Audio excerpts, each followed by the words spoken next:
Books. They have the ability to hold an entire world in between their pages. And if the pages represent the world, then the cover is the door. And how else are you ever going to get someone to open that door if it doesn't look good? Ironically enough, the sentence, "don't judge a book by its cover," doesn't apply when it comes to actual books. This is فأر Edinburgh, or The Mouse of Edinburgh by Dr. Manal Omar, and I am going to be redesigning its entire cover. Why this specific book, you may ask? Because it's awesome, and because she happens to be my aunt, and this is a surprise.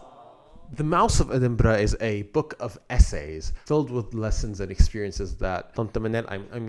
Manel has gathered throughout her life. However, the main star of the book is the essay, The Mouse of Edinburgh. The essay is about a trip Dr. Manel took to Scotland to visit her daughter, who is my cousin. Hi. While going through a difficult time in her life, hoping that the change of scenery would improve her spirits. However, when she arrived, she found that there was a sinister presence in the house.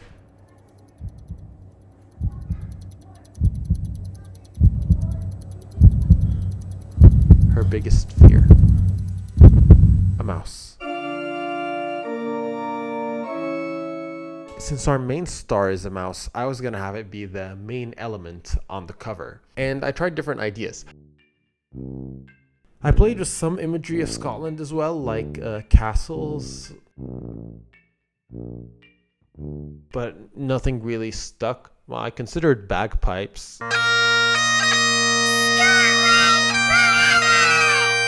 I don't think that was gonna work.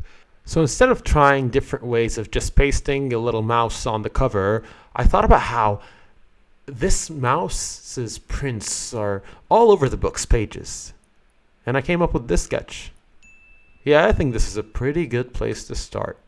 I have always adored book covers. Ever since I was a kid, no feeling was better than going to a bookstore, picking out a book with a cover that I really, really liked, and taking it home, and eventually taking it with me everywhere I went. And I love those things so much that sometimes I would even sleep with a book in my arms, so that will be the first thing I see when I wake up. And this actually led me to applying to Dorling Kindersley as an adult. If you guys don't know who they are, they're a publishing company who were a gigantic part of my childhood. As someone who's been a gigantic science, nature, and geography nerd ever since I was a kid, I think I wrote the most passionate cover letter I had ever written for any job for them. So yeah, when I tell you I love book covers, boy do I mean it. A major difference between many movie posters and book covers is that book covers are usually more thematic, focused on how this thing actually makes you feel, rather than being, excuse the pun, literal. So I needed to use my mouse in a way that reflected the vibes of the book.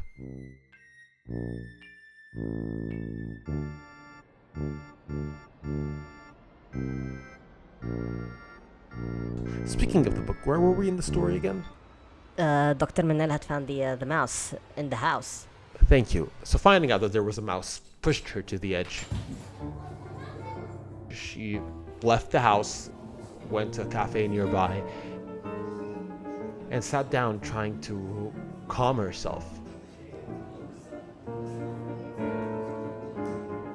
And in an attempt to do so, she pulled out a piece of paper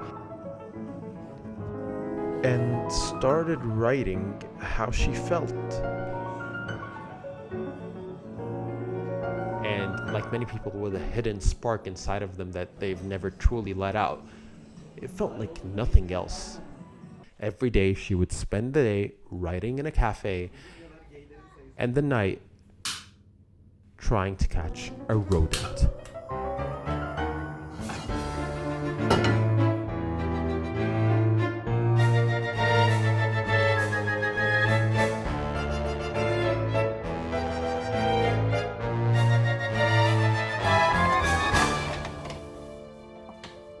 And as she wrote, the unseen presence of the mouse was constantly looming above her and her pages. So she used every anti-mouse remedy to no avail until there were no more traces of the mouse. Now, she had never actually seen it until one day, at dawn, while getting ready for the Fajr prayer, something happened.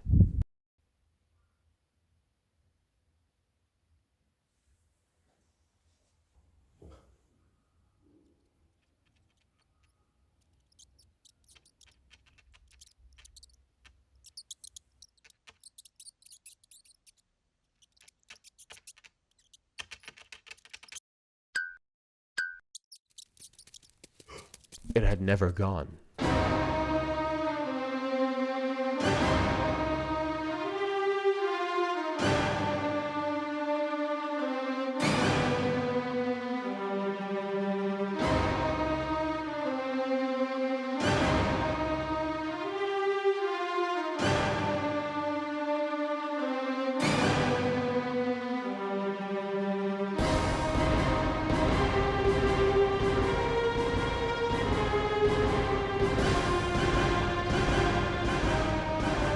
And I was stuck in my cover.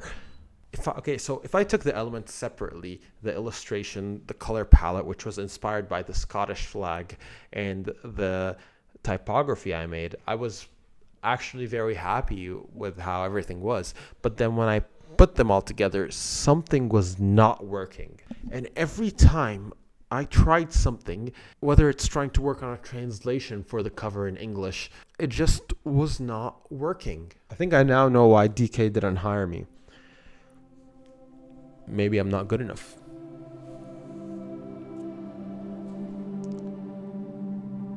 So I stopped.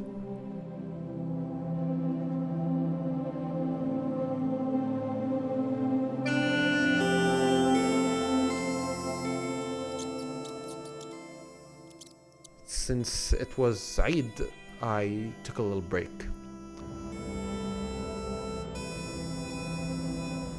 I spent time with my family. I celebrated a wedding, played some video games. Perhaps the only DK I need in my life is Donkey Kong.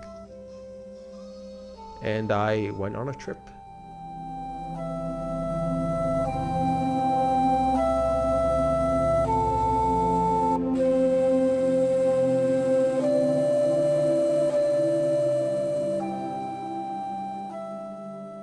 And it felt good.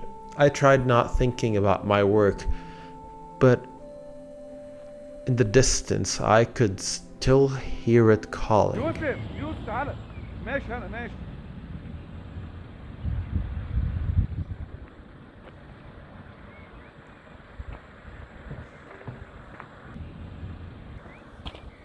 So when I went back, first thing I did was look on Barnes and Noble for some inspiration of book covers. I made sure to really look in and focus on each one to make sure I find what truly makes it special. And I realized that the main thing that wasn't working was my composition. I cannot believe myself. You see, here's a little design tip. If your eyes are not comfortable with a design, trust them. If you look at a design or artwork and something isn't working, there's a good chance it's the composition. So I gave it one last shot, just like Dr. Manel when she called her landlord, brought in an expert, and started breaking apart the walls.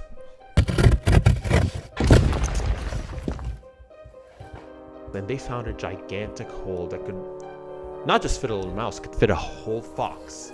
I did the same. I completely broke my design and removed every single color. I took the illustration and flung it around until something clicked. I had designed 2 puzzle pieces that I did not know could even fit together. I cleared the entire way.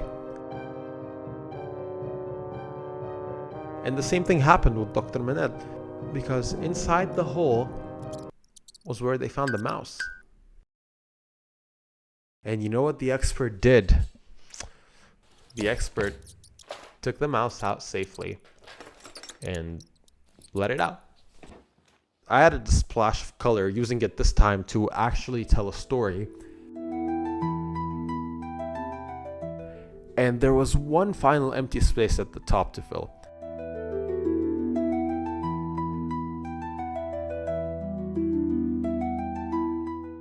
In the end, the mouse and Dr. Manel had found an agreement that she was to live in her house with peace of mind, and the mouse was to be granted safe leave and to scram and find somewhere else to live. It's a powerful essay, and the book is filled with other essays that are even more powerful than this one.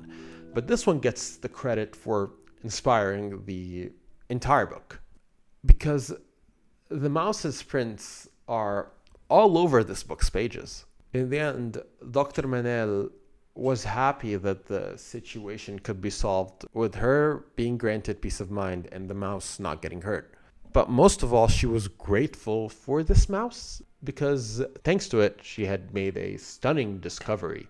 Like all of us who have gone through the toughest of times, Dr. Manel found that art can heal.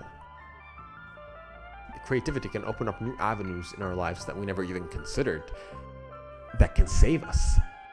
It can be a language in which we can process and express things deep within us that we don't know how to. And sometimes, all it takes is a little mouse in a big house to bring it out.